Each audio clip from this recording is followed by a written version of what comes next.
कमल खिला है, उसके लिए आप सबको बहुत बहुत बधाई और बहुत बहुत शुभकामनाएं।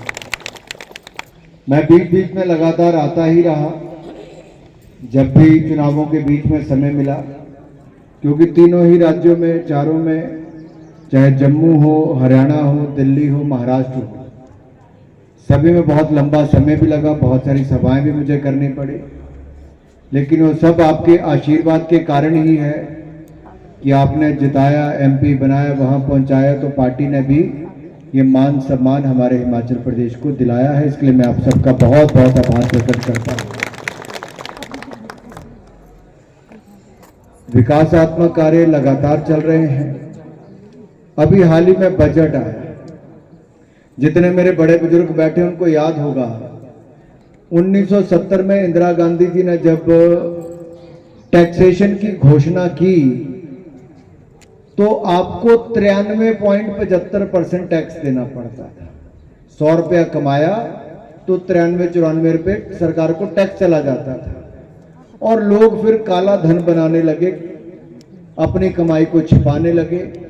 देश के खजाने में पैसा नहीं आता था और व्यापारी काला धन बनाते थे, नेता काला धन बनाते थे।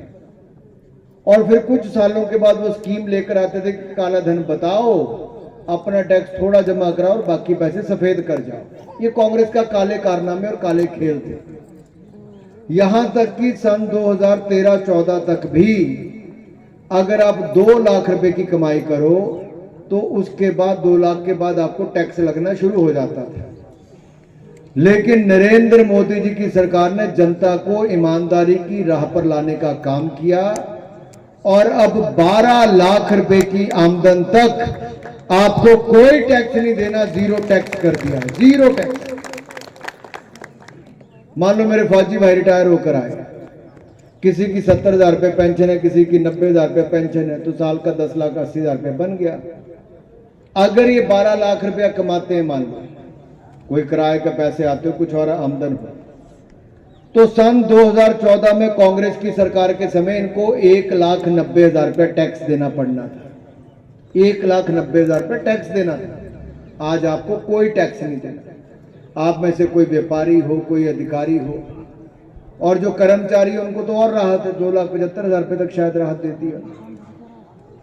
तो मोदी सरकार ने जहां एक और ईमानदारी की राह पे लेकर आए, टैक्स की बढ़ोतरी, जो इनडायरेक्ट टैक्स है जैसे जीएसटी जब हम लाए तो उसका सबसे बड़ा लाभ ये मिला कि जो आप कोई भी सामान खरीदते थे जिसपे जितना टैक्स पहले लगता था उससे कम से कम 4-5% टैक्स कम ही हुआ जीएसटी आने के बाद। एक तो सामान आना जाना आसान हो गया, क्योंकि जो जहां रणजीत सागर डैम है उसमें भी हमने 30 फुट पानी के नीचे और लगभग 30 फुट ऊपर इतने बड़े बड़े पिलर खड़े किए जिसके ऊपर रेलवे का ट्रैक बना के लेके जाएंगे, ताकि जनता को अपने घर तोड़ने ना पड़े, जमीन छोड़नी ना पड़े, विस्थापित फिर ना होना पड़े। तो 2027 के अंत तक, दिसंबर 2027 तक हम आपको रेलवे लाइन बिलासपुर में भी पहुंचा देंगे। फायदा हमें ये होगा कि हमें यहां से अम्बिंदौरा जाना होगा तो आपका हमीरपुर से टाइम लगेगा मुश्किल से 1.25 घंटे का टाइम, मुश्किल से 1.25 घंटे का टाइम ऐसी सड़क में आपको बनवा के दे रहा हूं। शहरों में भी, दिल्ली में अगर कोई एक कोने से दिल्ली की ट्रेन पकड़ना है तो उसको कम से कम 1.5 घंटा लग जाता है, फरीदाबाद से है तो 2 घंटे लग जाते हैं। लेकिन मैं आपको ऐसी सड़कें बना के दे रहा हूं कि आपको बिलासपुर से भी ट्रेन पकड़नी पड़े या फिर आपको अंब से पकड़नी पड़े तो दोनों तरफ जाने के लिए आपका 1 से 1.25 घंटे से ऊपर टाइम नहीं लगेगा। और दोनों बड़े स्टेशन और वंदे भारत जैसी ट्रेनें हमने आपको चला कर दे दी, आपके लिए हमने कर दिया। अब जब ये बनेगी तब अगले 2 सालों तक आपको एक खुशखबरी और देता हूं। हम अगले 2-2.5 सालों के अंदर अपने अम्बिंदौरा दौलतपुर चौक तक मैंने ट्रेन पहुंचा दी। अब तलवाड़ा की रेलवे लाइन को भी हम पूरा करवा देंगे। पंजाब सरकार से बात होगी, जमीन अधिग्रहण हमने शुरू कर दिया। तो हमारे जम्मू जाने के लिए, माता वैष्णो देवी जाना हो या आपको श्रीनगर जाना हो, तो उसके लिए भी मेरे ऊना से आपको ट्रेन चलवा कर देंगे, ताकि आपको वहां की सुविधा भी हो जाएगी। ये सारे काम तब हुए जब आपने भारतीय जनता पार्टी को चुना, भारतीय जनता पार्टी का प्रधानमंत्री, भारतीय जनता पार्टी का सांसद बनाया। लेकिन जैसे भाजपा का विधायक नहीं बन पाए, भाजपा की सरकार नहीं बन पाई, तो हिमाचल प्रदेश के हालात खराब हो गए। नागरिक का भला करना थी तो भला हुआ। फिर ये बड़े आरोप लगे कि क्या इन बैंकों में पैसा जमा होगा।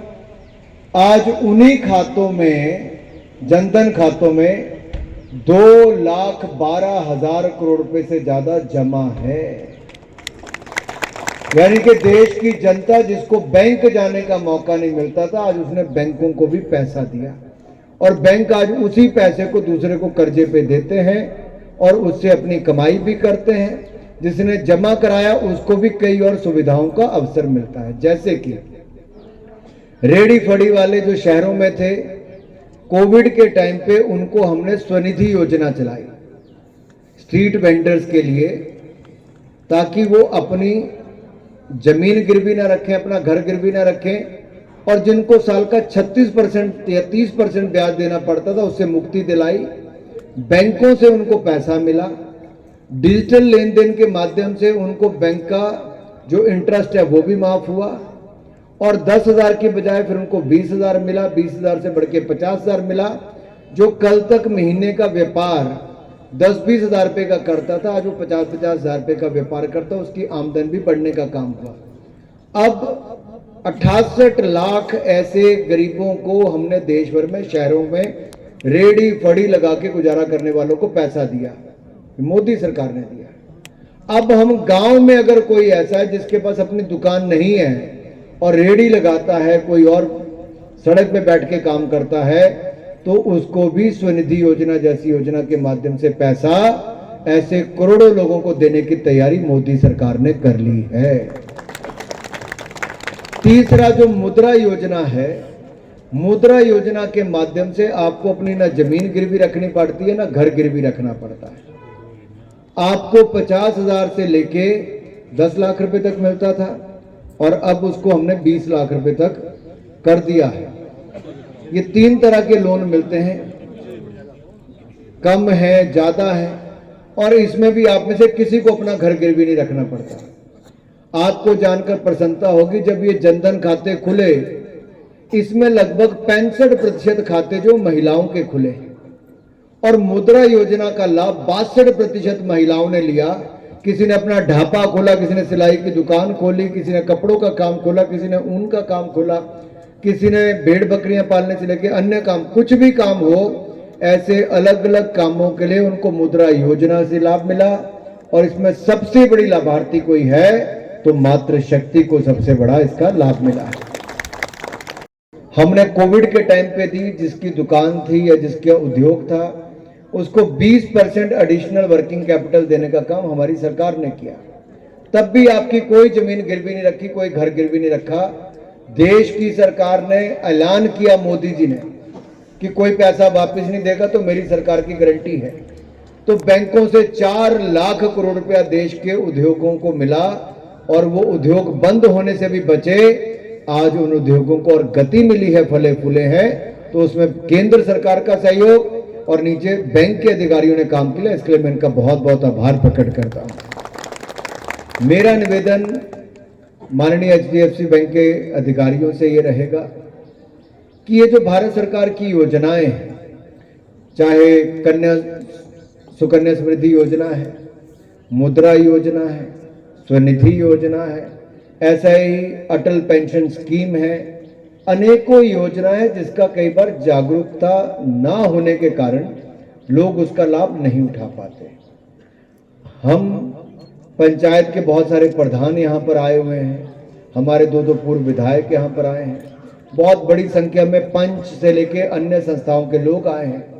अगर आप एक मुहिम चलाएंगे कि नीचे तक जनता को जागरूकता हो कि क्या क्या योजनाएं हैं और उसका लाभ क्या क्या मिल सकता है, तो मुझे लगता है आपके बैंक को व्यापार का अवसर भी मिलेगा और जनता को उन योजनाओं का लाभ भी मिलेगा।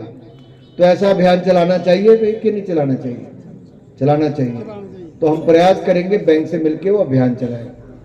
दूसरा, बहुत सारे ऐसे उद्योग हैं जिनको माल सप्लाई करने वाले लोग चाहिए।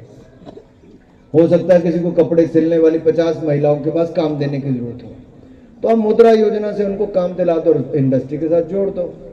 हो सकता है किसी को खिलौने बनाने की हो, किसी को हैंडीक्राफ्ट हो, किसी को हैंडीलूम हो, किसी को कुछ और बनवाना हो, सब्जियों से क्या कहते हैं फूड प्रोडक्ट्स हो, ऐसा कुछ भी हो, तो ये छोटे छोटे कॉटेज उद्योग से लेके घरों में काम करने वाली महिलाओं को हम बैंकिंग से और उनको स्वरोजगार के माध्यम से कैसे जोड़ पाए, इसके लिए आपका सहयोग मिलेगा। तो हम यहाँ पर बहुत सारे लोग हैं जो अपने काम कर सकते हैं। आपके पीछे इसी बिल्डिंग में पहले फ्लोर पे एक संस्था है प्रयास, वो लोग बहुत सारे लोगों को ट्रेनिंग देते हैं यहाँ पे। वो क्या कहते हो आप उसको, हैंडलूम के माध्यम से वो साड़ियाँ भी बनाते हैं, कोई कमीज के कपड़े भी बनाते हैं। बहुत सारी महिलाएं यहाँ पे काम करती हैं और को भी सिखाया जा सकता है। ऐसे मशरूम की खेती से लेके वो अन्य काम ऐसे सिखाते हैं। ऐसी और संस्थाएं भी होंगी जो जिनके माध्यम से आप सिखा सकते हो, नीचे ले जा सकते हो, आपके साथ मिलके वो काम कर सकते हैं और जनता को उसका लाभ मिल सकता है।